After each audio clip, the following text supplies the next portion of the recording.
Hi guys, I just thought I'd come on for like half an hour. I just thought we could just have a very chilled half an hour and just listen to Elvis being interviewed. Good morning to you. It's Elvis Presley fan on Keto.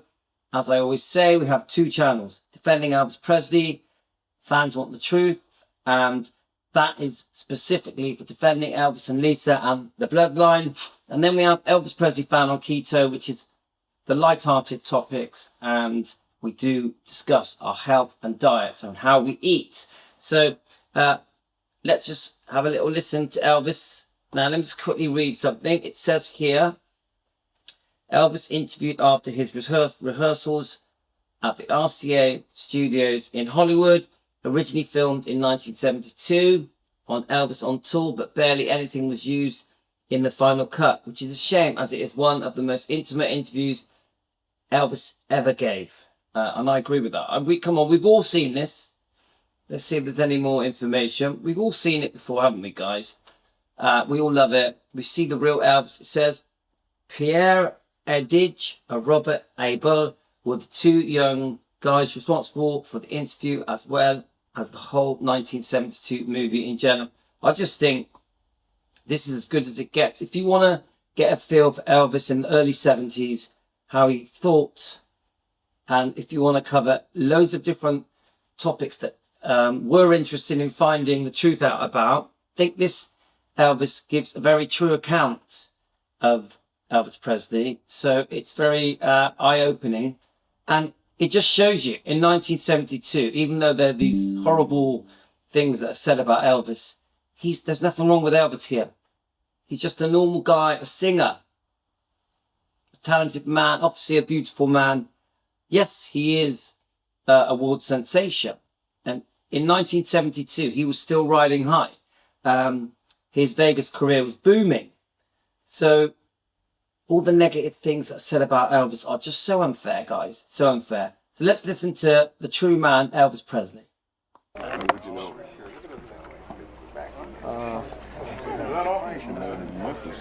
Well, he came to Memphis to sing with a group called the Blackwood Brothers. It was the first time that I'd ever seen him. How did you run into him this time? Just in Vegas? I just realized that they were available. And he'd formed a new quartet called the Stamps. And I listened to some of the records, and they had all this power. He made the Stamps. He brought them together. He put them together. One of his nephew and one of his son-in-law. So I'm just going to quickly start messaging a few people to join us. But the first thing I think when I watch this, obviously it's black and white. It looks very hot there. It just seems very relaxed. Just relaxed, taking it easy. Just having a light-hearted discussion with these couple of guys that are doing the interview. He seems very at ease. So let's just keep going, guys. I don't know where they came from. But each one of the guys individually are good, as you can see. I noticed. They all have good. See, we come from a different background. We come from the Middle West or from the West Coast. You don't hear this too much. So we don't hear this. So we see a bunch of guys that has a whole different kind of level of meaning to us because it's just not part of our background. Right. Because like everybody comes from the same background, or is that's as much to you guys as it is to a kid in California growing up in surfing or Little League baseball. It's kind of like roots. We grew up with it, from the time I can remember, like 2 years old. I grew up with this because my folks took me there. And then, when I got old enough, I started to sing in church. And That's how you got into singing? Well, it's one of the ways. One of the ways. Yeah. But I liked all type of music. When I was in high school, I had records about Mario Lanza and the Metropolitan Opera. I loved music. In Spanish, I liked the Mexican flavored songs. But this is so music new. Let me just pause this. I think Hidden Minds has just sent me a gift. Hidden Minds, thank you so much. We've got Hidden Minds. This channel's quite a new channel, so I don't expect that many people to come until later. But Renee, Thank you so much, my friend. Congratulations. Come on. 50,000 subscribers. Come on, you deserve it. The work that you put into your channel, I watch all your videos. The work you put into your beautiful channel is immense. You do a lot more editing and research. You really do put time into your channel. So you deserve 50,000 subscribers. I always knew that you were gonna keep racing forward. I always knew it, Renee. Your channel, it has, even when you only have 500 subscribers, I knew you were destined for big things, and it's going to carry on growing and improving, and you are on a trajectory to outer space, my friend. So you deserve it massively. I love it. I love seeing your success. Love, love, love, love it. You are going to be surprised. Did you know that we've been talking to Billy Stanley, Renee, and he's asked me to read this book, and he wants me to interview him, and he's been chatting to me in the daytimes about obviously his stepbrother Elvis. So we have big things coming. It's very exciting, isn't it? Who'd have thought 11 months after me doing this channel that I'd be talking to people like Billy Stanley and Mindy Miller, these high profile people that were actually close to Elvis. Who'd have thought it? Louis in the UK, sat in his kitchen doing his videos. He's chatting with Elvis's family. It just blows my mind. Blows my mind. So I'd like, I feel very lucky. Renee, maybe you could do something on the Stanley brothers. You know, I love it. I like seeing different perspectives. The one thing I've learned about Billy Stanley is that he really is an Elvis defender. And he, if you start watching all his little interviews, there's loads, he really does show the true Elvis. The true Elvis. This is what we want, isn't it? Isn't it, Renee? We want to see the true Elvis, not the twisted version that the public are spoon-fed. Let's have a little listen to Elvis. This thing here, the gospel thing is just, excuse me, the gospel is really what we grew up with, more than anything else. It shows in the music too, because there's a kind of, if you've seen Baptist choirs, there's a kind of intensity about it. And it's the same kind of intensity, electricity that you have on stage. And there It seems comes to be out that of almost every song. It's a kind of a soul. Like it comes from way deep strength inside. that's inside, yeah. It just isn't singing notes. It's singing something that seems to come from very deep inside of you. Oh, I love that. It's not just singing notes, singing something that comes from deep inside of you. Come on. That's one thing. If you watch Renee's song reactions, the music enters you deeply into your soul, into your spirit. It isn't just the words, the sounds, the melody. It's something more, something very, very spiritual that envelops you and just warms you up like a warm blanket. Amazing. And you do feel that when Elvis is singing with that beautiful voice, that tone, that he is singing directly to you, He's moving you. Elvis wanted to move people with his voice, to draw people to Christianity with his voice. I really believe that. And at certain times you push out, pull in. Just a part of you, you don't really think about it. When I was in France about 3 or 4 years ago, and I was doing a film on Jean-Claude Keely, and I asked him just offhand who was his favorite singer, and he said, Elvis Presley. He's my man. Oh, really? He's my man. Well, he's my favorite skier. But I asked him why. That's nice. Thank you. He said, but he did this whole thing. He says he has soul. You know, it's hard for an American to talk to a Frenchman and understand that he understands soul better than you do. But he really does. He says he sings, from in here. And that was his way of describing. He had a very limited English at the time. It's fantastic. Wow. Do you know what? It's funny. Isn't it funny that we're watching this, yeah? Hi, Denise. We're watching this, but like, for a start, you feel like you're with him. Yeah, there's something about this interview. You could be interviewing him. You could be stood in front of him, but you can see that he's shy, humble. He really wants to give good answers. It's important to him that he's really listening. You can tell he's really listening, like really listening. And he's going to put some thought into how he answers each question. And every answer he gives you will be how he truly feels. This is what I feel in this. Yeah. Oh, this is very basic. When we get through with our work, what we have to do, we usually wind up doing this. And you're doing it because you want to do it. We do it because we want to do it. You know. In Las Vegas, after he's done 2 shows, Do you hear that? everybody's Do you hear that? We do it because we want to do it. We do it because we want to do it. That's one standout thing with Elvis. He loved his job. He loved being Elvis Presley. He loved performing. He loved it. He wanted to be with the fans. He wanted to go out on tour. And he worked vigorously. He was very, very hardworking. I would say a workaholic. And the amount of concerts he did that were all sellout, fantastic.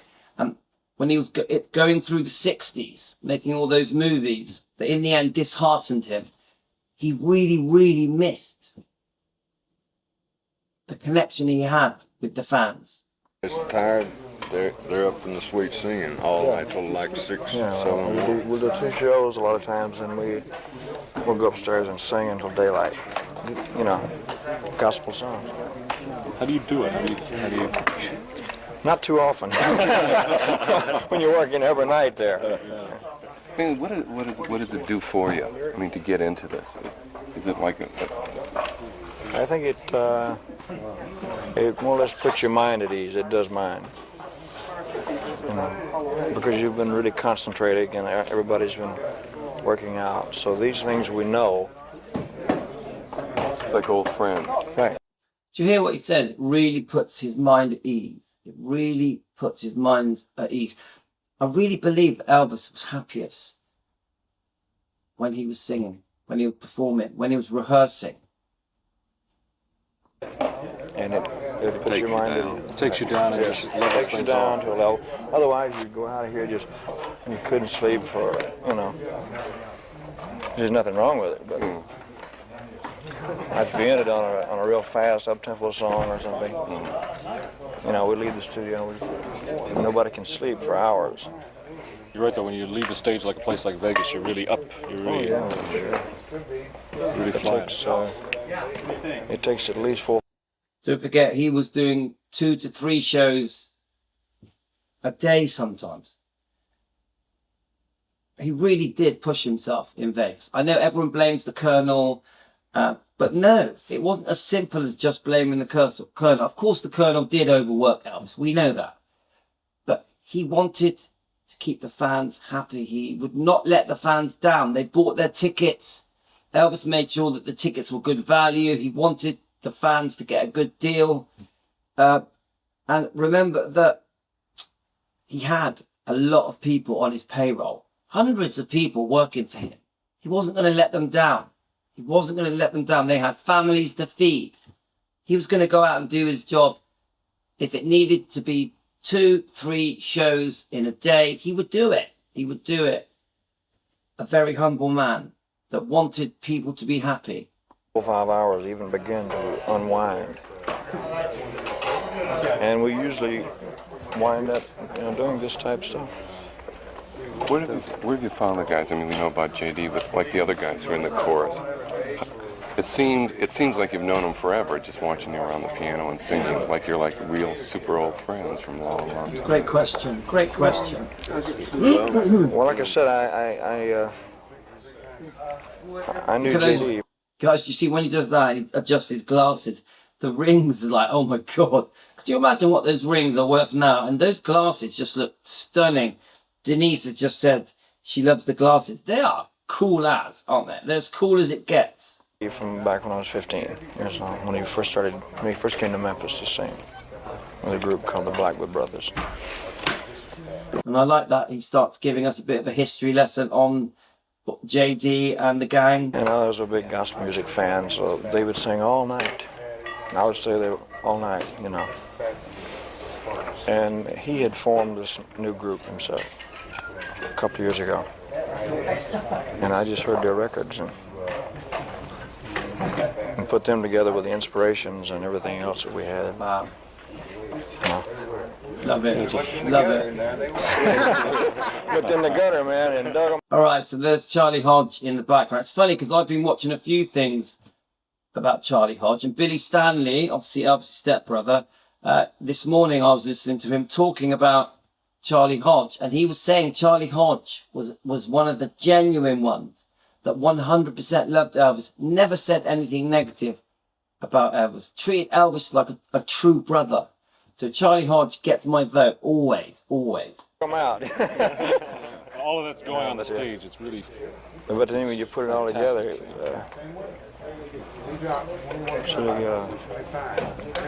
It seems to be a kind of like a relationship going on stage. It's like everybody is a friend of everybody else on stage. And that's something very rare, because we've seen a lot of groups perform and don't get that kind of feeling. See, that is a great question. But this guy, I love the way he's interviewing Elvis. He isn't like digging for dirt. He just is so impressed with everything. The band members, obviously Elvis, and the whole tour, the whole show. So this guy is just trying to see the good. He's not being negative. He's being very positive. I think it's amazing. Well, I think it's because we enjoy it, you know. And I think it's because we enjoy it. Which means that we constantly enjoy it. You know, we do two Lovely. shows a night.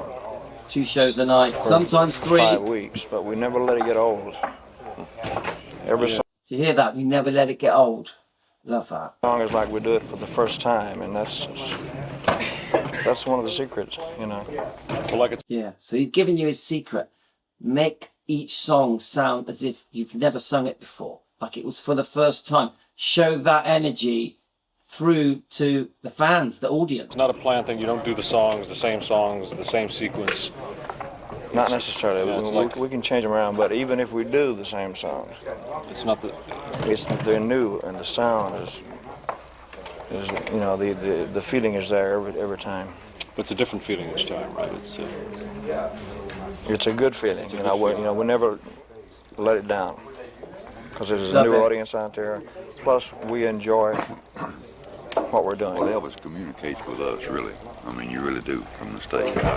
I've sung with a lot of people, but he has some way of keeping you interested and communicating between you and him.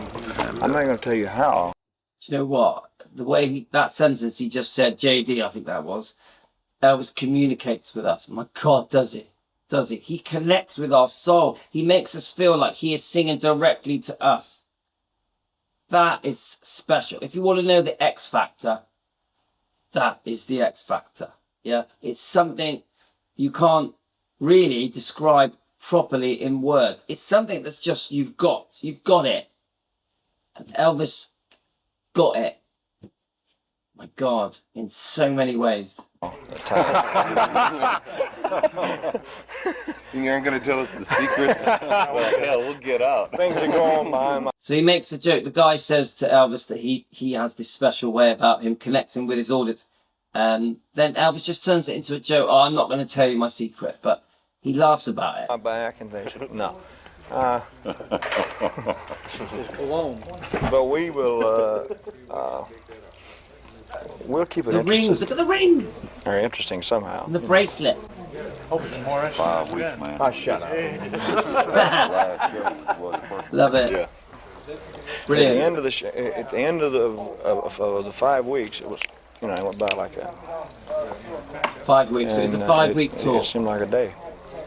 Well, see, like, well, I don't know. For instance, this evening, I know you were running just through everything just for us, for the camp. And he says it seemed like a day.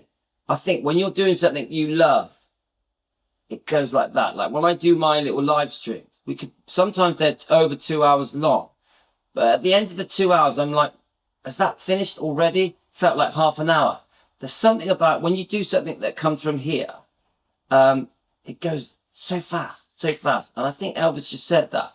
A 5-week tour that went like that. cameras, what have you. Which would seem like if you did the reverse on us and said, well, guys, just walk around with your cameras like you normally do in the concert, it would be a drag to us because it would be hard for us to get up to that level. But what's hard for us to figure out is that you can turn it on here just like you do on the stage.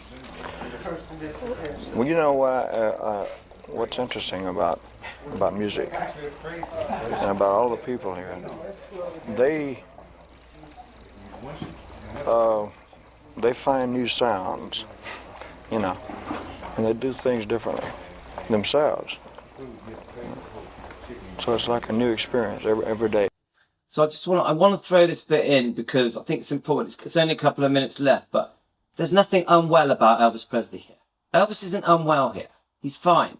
Yeah. So all the negative stuff that is so unfair to him. Now I know he started to become very unwell, started to become chronically sick. His body started letting him down.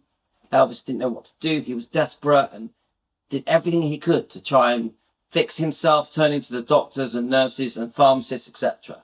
But right now, 1972, there is nothing wrong with that man. He's just enjoying life, loving life. He's enjoying this interview, I think. Yeah. Yes, he's a bit timid, isn't he, sometimes? So he's shy, a little bit nervous. Elvis always was very nervous when he went out to perform. But you really do get a sense of the true Elvis here, a real essence of the man, the human being. The guy on the guitar will find a new lick, or the guy on the piano will find something, or the voices will add something, you know. And I hear all this, and it inspires me. Yeah. Wow, love that. Because like we Love watch, it. it's new for us. We're watching things like you and the lead guitarist kind of looking, the looks that go back and forth, and we're lining up shots.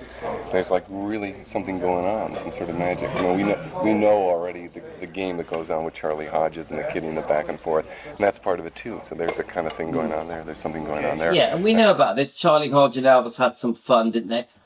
Charlie Hodge would act all camp sometimes, just being funny, or he'd throw his guitar back to him and Charlie would catch it. There was definitely like best mates, brothers thing happening between Charlie and Elvis. I notice when your eye goes over to JD when the chorus comes in, you know, each one of them is like a little turn on, you know. It's like a conversation that goes on, each one, but there's surprises. It's like in a it. feedback. Yeah, it's a back and I love forth, and that. you're turning each other on. Well, that's what And JD, you watch any interview with JD, he absolutely adored Elvis, absolutely adored him. I mean, it never ceases. It goes on. And that's what we're looking for in the film. That's what the film has to explore totally. It's that whole electricity, you know, that's just kind of circulating back and forth. I hope you find it.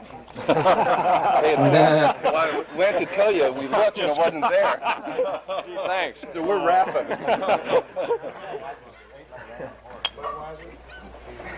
I just know it's Red West. I'm sure that was Red Let's West. call it a Got to night. rest up for the road. I'm sure that was Red West. I've watched this quite a few times, but I've never noticed Red West was there. It's my first time. Got a Got a big jump from here to Buffalo or wherever. Off to Buffalo. This is a tour I usually lose about 2 inches, not in here, but in here. Milwaukee. I hang by my hands for about 2 weeks to get it back. Yes. All one-night stands, too. But do you know what? I love watching this. We're reacting to it. You guys are going to come and watch it later. I know many of you are asleep around in America and different countries, England and Australia and Canada. And you'll watch this later. And good morning to you, by the way. I hope you've had a good night's sleep. But when we watch something as a group, I personally think it's so much more fun. So much more fun. Yeah. But that's fun, see. It's excitement. It's, Got to figure out how to get a piano in each room for these guys to sing after the show. Oh, let's go home, everybody. I think so. Enjoyed it, fellas. This is the only beginning of That was I think a brilliant. really enjoyable experience. Absolutely love this. So it's coming to an end now, guys. I'm going to go off now. I've got to go and sort my car out. Something's going on. It's the MOT. In the UK, we do an MOT once a year. They check the car over, then you get a certificate. That's what I'm up to today. I am definitely coming back tonight or late this afternoon, and we're going to go over to Defending Elvis Presley. We're going to read this book, another chapter 2, Billy Stanley's book, Elvis's stepbrother. I am going to do one more diet-related video here at Elvis Presley Fan on Keto as well. So I'm a bit busy today, but thank you for joining me. Thank you for tuning in later on and watching this, guys. Appreciate it. Thank you. Renee has been so generous, bought me a very big coffee. 100% we celebrate Renee at Hidden Minds, 50,000 viewers. Come on. He deserves every single one, and he's going to double that number. He's going to double that number. I guarantee it. I don't think it. I know it. So thanks, Renee. You've been very kind to me. We'll do our best. I know you will. We'll try and do ours. Now you're supposed to say, I know you will. See, and then we're all cool. No comment. Okay. We're even. Good night. That's it, guys. So, do you know what? That was such an enjoyable way to just have a coffee and just chill out in the morning. It's quite early in the morning here. Is it 10 o'clock, 10-ish, 10 a.m.? I've just chilled. Let Elvis do the work. Just listen to Elvis doing his thing. A beautiful interview. I congratulate these people on that interview. Beautiful. So thank you so much. Of course, I'm going to subscribe to this channel. This channel seems brilliant. Guys, have a great day. I'll be back later. Thanks for tuning in.